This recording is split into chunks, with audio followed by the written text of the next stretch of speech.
quero trazer o Bruno Corano aqui para essa conversa, que participa todas as quartas-feiras aqui com a gente. Bruno Corano, que é economista, também comentarista do Manhattan Connection. Oi, Bruno, uma ótima tarde para você. Olá, Maurílio, boa tarde a você, ao Saravalli e todos que nos assistem. A gente agradece por você estar aqui mais uma vez. A gente vai falar de assuntos dos Estados Unidos, mas antes queria pegar um gancho nessa questão aí da Petrobras, que a gente está falando muito firmemente hoje, né? Analisando de uma forma muito de perto aí tudo o que aconteceu, esse anúncio como um todo.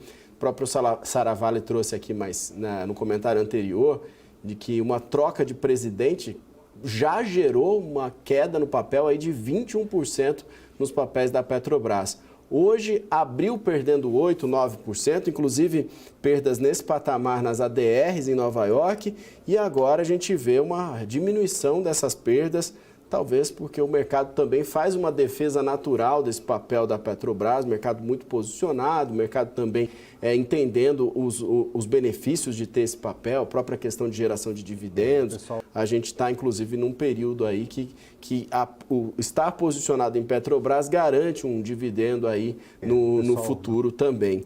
Queria ver como essa questão foi vista por você aí, uma repercussão do que você viu em relação à Petrobras.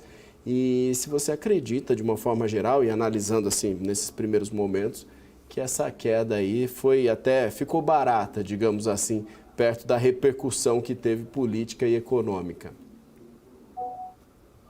Eu tive uma ligação essa manhã com vários fundos aqui americanos que investem em papéis no Brasil. E a ideia, eu não era o único brasileiro, né? A maioria são americanos, mas eu não era o único brasileiro ali sendo usado como fonte. Tinham outros dois também. E a repercussão internacional é ruim pela forma que foi feita, né? Repentina, sem aviso. Então, isso gera um sentimento de insegurança, de dúvida, de desorganização. E a informação que corre por aqui, e eu, inclusive, confesso que eu não sei se é absoluta verdade, é que existem declarações, e agora eu nem me lembro ao certo o nome da executiva que foi indicada para o cargo, mas que ela fez declarações de que ela entende que a Petrobras, uma empresa pública, não é feita... A Petrobras nem é pública, né? Como você mesmo acabou de dizer agora há pouco, é uma empresa de economia mista. Mas a Petrobras não tem que dar lucro, não tem que dar lucro. Então, essa suposta declaração dela, não agora, mas de meses atrás ou anos atrás, correu por aqui, e muito do que me questionaram era o seguinte: é verdade, Bruno, essa declaração? Eu disse, eu preciso pesquisar para ter a certeza. Eu tenho que ser muito ponderado nas coisas que eu afirmo ou que não. Mas eu vi isso também durante a programação de vocês hoje. Vocês entrevistaram super experts, né? Como, por exemplo, o Pedro, que estava falando agora minutos antes de eu entrar aqui com vocês. Então, o resumo é, você perguntou se saiu barato, eu estou achando que, por enquanto, está muito barato. Dependendo, de fato, com ela tomando posse e com as medidas que venham a sair, aí sim a gente deve ver algum tipo de movimentação mais negativa, se é que ela vai sustentar essa postura que se imagina que ela tenha, né? Boa, Bruno, muito boa tarde. Acho que para continuar, né, continuar essa visão, sempre a gente tenta falar assim, pô, mas como é que seja um americano, seja um brasileiro fora do Brasil, hoje, né, morando no exterior, está vendo um pouco desse, não só o caso da Petrobras, mas a gente está vendo aqui um Banco Central, podemos colocar assim, dividido, né, um Banco Central que tem 5 opiniões de um lado, 4 de outro, embora existe algum consenso em algum momento, mas não tem unanimidade na decisão em si, né? Alguns gestores aqui no Brasil, acho que Suberger e outros grandes gestores, de certa forma, quase jogando a toalha em relação assim, não vamos apostar mais, acreditar no Brasil, Porque há poucos meses atrás, né, outubro, novembro do ano passado, a gente estava com o Brasil, né, voltando a decolar o Cristo Redentor nas capas dos jornais. Em pouco tempo, eu acho que foi perdendo o otimismo, né? E o assunto daqui da Faria Lima tem sido esse, né? Assim, o ânimo, né? O desânimo, né? Contagioso em relação aos mercados. Mas a pergunta é, como é que está a visão de um americano em relação ao Brasil ou de um brasileiro que não está mais aqui no Brasil, olhando de fora, né? Será que existe também essa preocupação depois dessa notícia? Acho que a Petrobras aqui, né, Maurílio, é a cereja do bolo, não é assim, não é ele que está definindo o ânimo do investidor. É uma soma de fatores que já vem carregando os últimos 3, 4 meses, né? Bom, começando pelo comentário que você fez sobre a decisão do Banco Central, eu acho que não existiu unanimidade, não é o que, vamos dizer, me preocupa ou o que é incomum. O que está por trás da falta de unanimidade, que nesse caso chama atenção, que é a possível motivação política, né? Então, isso é o que gerou desconforto. A ata publicada ontem tenta minimizar, atenuar um pouco isso, né? Mas ainda assim, pelo menos para mim, não me convenceu. Então, a gente vai ter que aguardar. Sobre a perspectiva de Brasil, antes de falar da perspectiva de Brasil aqui para o mercado e para os americanos, eu vou falar por mim, né? Eu não tenho uma boa perspectiva, não que eu não torça e que eu não tenha desejo que o melhor aconteça. É só que a gente usa simplesmente dados e a gente vai combinando, né? O governo atual, a forma que eles estão utilizando o teto fiscal, na verdade eles quebraram o teto fiscal e definiram o arcabouço, né? Que é um somebody love ali, de qualquer forma vão gastar o que não podem. A gente tem a certeza que na vida a gente tem uma única certeza: a gente enfrenta problemas e enfrenta crises.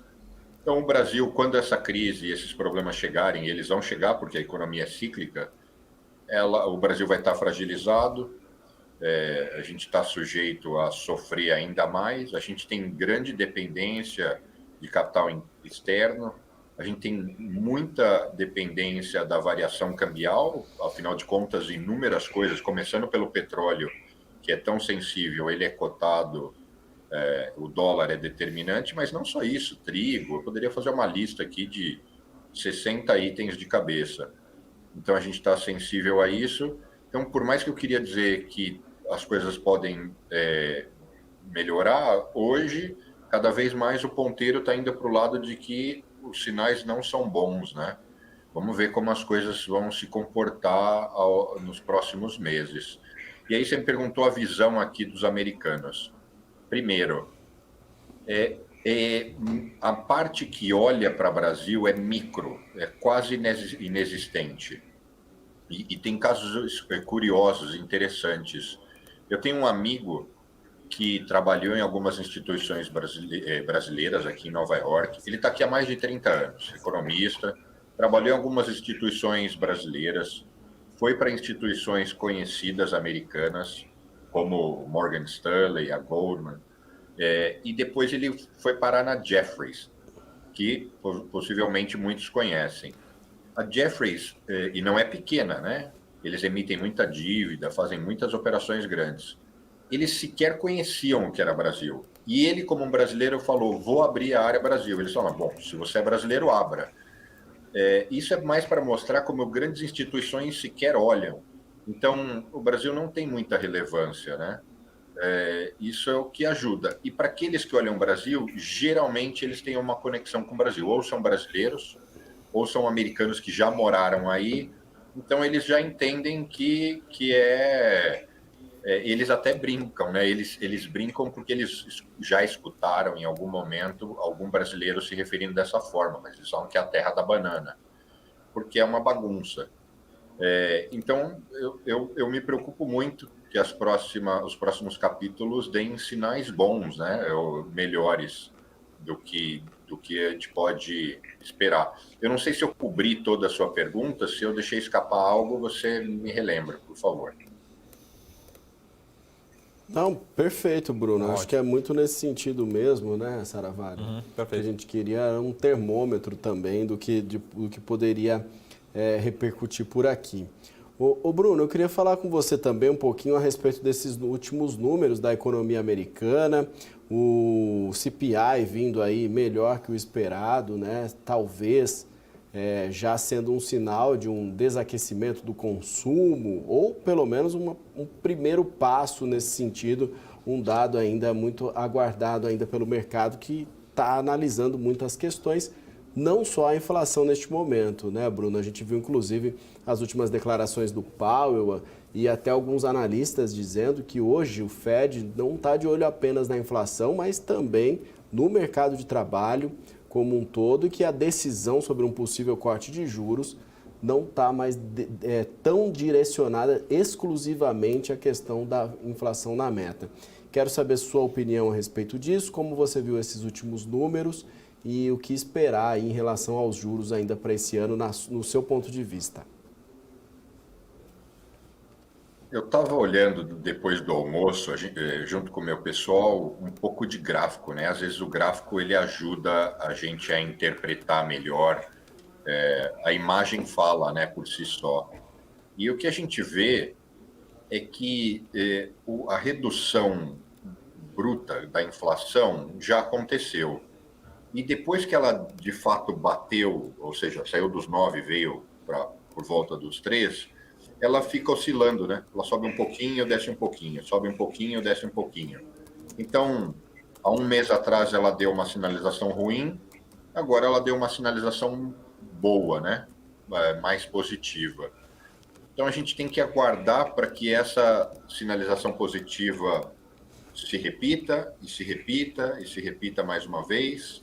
A gente tem que dar prazo, né? Tem que estender essa linha para a gente poder ver o que vai acontecer. Pena que eu não consigo compartilhar aqui a minha tela, senão eu mostraria um pouco desses gráficos que a gente estava estudando agora há pouco.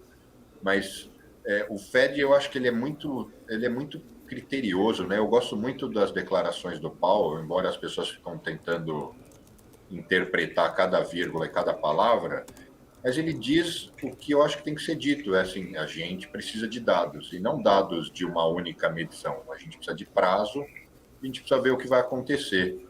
Aí agora, como nos números ruins que saíram um mês atrás, já diziam, então não vai ter mais redução de juros esse ano. Agora já estão dizendo que isso vem em setembro. Se por mais 2 meses seguidos os números continuarem conspirando a favor, aí já vão dizer que não é setembro, que já vai ser agosto. Então, eu como um cara de análise macro, eu só fico olhando e pensando o seguinte, que diferença faz se é agosto ou setembro ou se é outubro?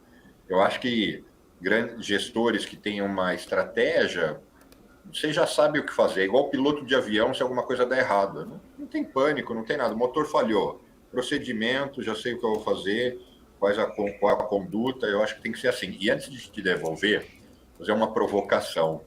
O mercado brasileiro, não é falando mal, mas o mercado brasileiro, ele é, de uma certa forma, pequeno, né? Que eu acho que cada vez mais o programa aqui tem que trazer uma pauta voltada ao mercado global, mas especialmente quando a gente fala de mercado de investimentos, mais de 60% está aqui nos Estados Unidos, né? E a gente falar cada vez mais sobre ETFs, sobre Nasdaq, sobre produtos que hoje estão absolutamente acessíveis a todos os brasileiros, né? Inclusive, vocês têm vários patrocinadores que fazem exatamente isso, abrem com muita facilidade as contas dos brasileiros para eles comprarem qualquer um desses produtos. Só não vou falar o nome aqui, senão vai parecer que eu estou fazendo um merchan, né? Como se eu recebesse algo. Bem lembrado. Ô Bruno, falando de outro tema aqui, que acho que falando já também de investimento nos Estados Unidos, aqui no Brasil a gente tem, né? Mas talvez esteja... Aqui não é só empresa pequena, empresa grande, né? Vale tudo, mas tem um conceito aí que chama meme stock, né? que às vezes não tem um grande fundamento por trás, né? Mas tem muitas pessoas vendidas, acaba fazendo short squeeze, enfim. E uma das que talvez recentemente ficou emblemático o movimento foi da famosa GameStop, né? Se eu pegar o gráfico aqui, só para vocês terem uma referência, em uma semana está subindo 151%, mas se eu pegar hoje, caindo mais de 20%, ou seja, quem comprou a semana atrás dobrou de capital, quem comprou ontem, né, está perdendo quase 20%. Então, acho que até para traduzir, né, acho que é importante traduzir aqui, pessoal, o que é essa companhia, o que é a GameStop, o que está acontecendo, né, de forma geral com essa empresa, né, ou com esse investimento especificamente aí nos Estados Unidos. Quero até que você me ajude nessa explicação, mas só para quem não está habituado, a GameStop, depois que surgiram as redes sociais e essa capacidade instantânea de a gente se comunicar através do X, né, o antigo Twitter, e todas as outras redes, passou a se disseminar informações que nem sempre são consistentes, ou quase todas as vezes são sem fundamento nenhum, e esse meio tem a capacidade de mover o interesse e criar especulação.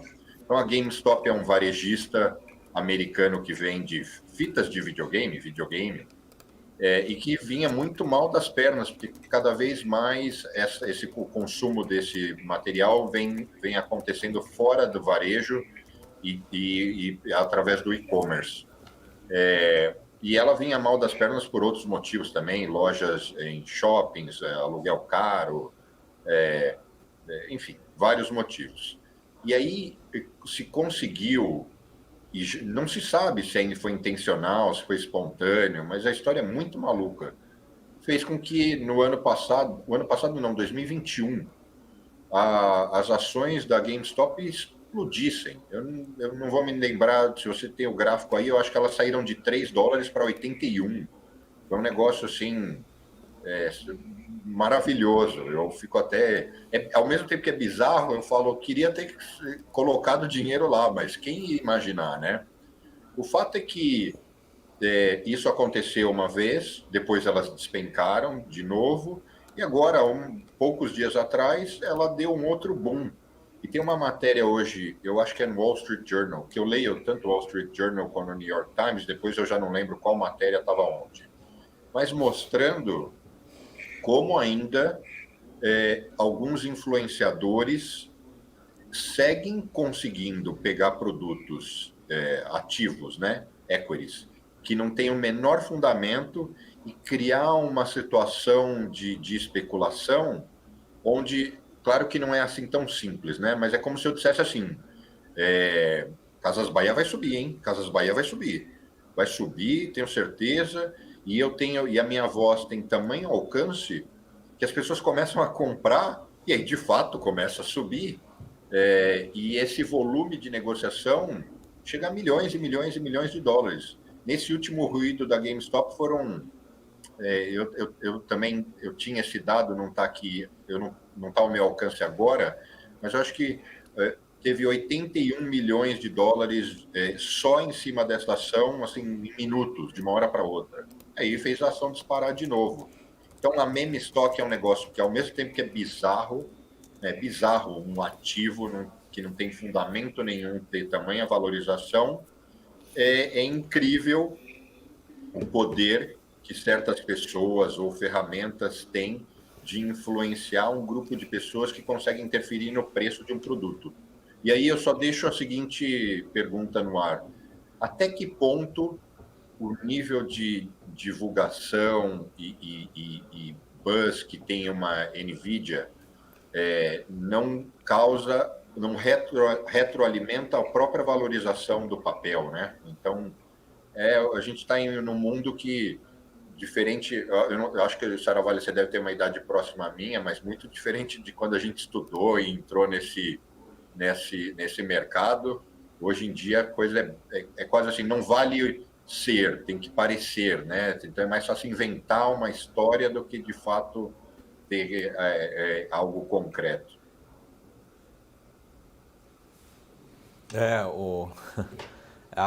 Eu acho que até uma parte do do efeito, né, Bruno, é muito em cima das redes sociais, que ajudam de uma forma a disseminar. Até que no Brasil a gente está com uma discussão grande, né, junto com CVM, Anbima, diversos órgãos reguladores, porque a informação ela corre muito rápido, influencia positivamente, mas também ela pode influenciar negativamente. Então, ativos às vezes não tem um fundamento que justifique qualquer movimentação, às vezes não é só para cima, né? Também pode ser para baixo, mas aumenta a volatilidade. Até eu estava também lendo um estudo sobre aqui no Brasil sobre a influência desse tipo de interação, né? Interação usando as redes sociais, mas é cada vez mais importante. E aí já tem até ferramentas de inteligência artificial, né, o Maurílio, de indo buscando certas palavras ou certas menções para saber como que pode reagir determinada ação, né? O mundo dos dados, né, que a gente está vivendo,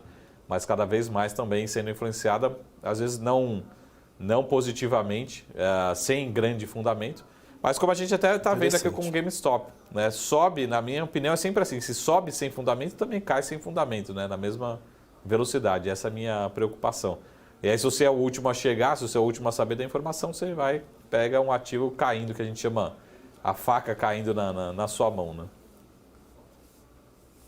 Verdade. Acho que é um pouco dessa leitura. Eu acho que a gente tem Bruno. que combinar um especial só sobre meme stocks, um programa de 1 hora só para falar sobre meme stocks, e depois disso vocês dois podem se mudar para cá e a gente criar um programa aqui para falar do mercado só daqui. Vocês viram correspondente junto comigo para a BMC São Paulo. O convite está feito. Poxa vida. Poxa, essa semana apareceu no Instagram para mim a última viagem que eu fiz e eu estava em Nova York 5 anos atrás e me deu uma tristezinha. Então esse convite aí pode ter um fundamento, Bruno. Tô com saudade daí. E até o Bruno, até vou deixar uma pauta aqui para a semana que vem. Vamos, mas uma discussão que a gente está tendo aqui no Brasil também é, por exemplo, eu prefiro uma renda fixa, mas só para provocar, uma renda fixa que me paga 12%, 13% em reais, ou um bonde de uma empresa, pode ser até brasileira, mas pagando 8%, 9% em dólar, né? Mas esse é um tema para, talvez já para a gente pensar para a semana que vem, uma provocação, né, também da diversificação. Até porque estourou o tempo. O papo estava ótimo. O papo está ótimo, mas a gente vai ter que ir nessa. Combinado, Bruno. Eu vi, você tem entrevista com o Michel Temer, rapidinho, 30 segundos, domingo já, ou ficou para o próximo programa? Não, já entra com certeza trechos desse papo que eu tive com o Temer de quase 1 hora no Manhattan, mas na íntegra, Boa. Aí a gente tem que perguntar aí para a chefia da emissora quando é que eles vão veicular.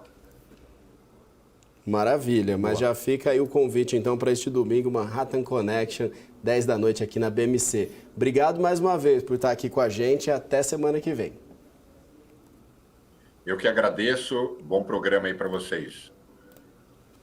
Obrigado. Valeu.